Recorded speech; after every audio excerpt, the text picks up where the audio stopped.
కొన్ని గంటల పాటు చేసే ప్రార్థన దేవుడు వినబోతున్నాడు. ఉపవాసంతో చేసే ప్రార్థన ఈ రాత్రి దేవుడి గ్రామానికి అందించబోతున్నాడు.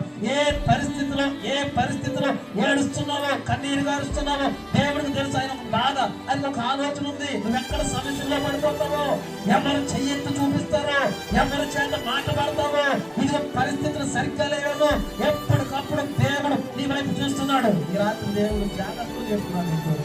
జాగ్రత్తగా ఉండరు, మాట్లాడుతున్నప్పుడు జాగ్రత్తగా ఉంది. సమస్యలు ఎటు నుంచైనా రాబోతూ ఉన్నాయి. సాతాను ఎటు నుంచైనా దాడి చేస్తాడు. జాగ్రత్త, నీ కుటుంబం బలహీనపరచబడుతుంది అని దేవుడు ఈ రాత్రి హెచ్చరిస్తూ ఉన్నాడు.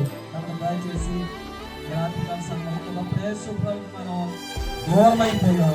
ఇప్పుడు మనం ఎలా సమీపస్తున్నామంటే ఈ భాగంలో కనబడుతుంది. మునుపు దూరస్తులైన మీరు అప్పుడు క్రీస్తు యేసునందు క్రీస్తు రక్తము వలన సమీపస్తులై ఉన్నారు.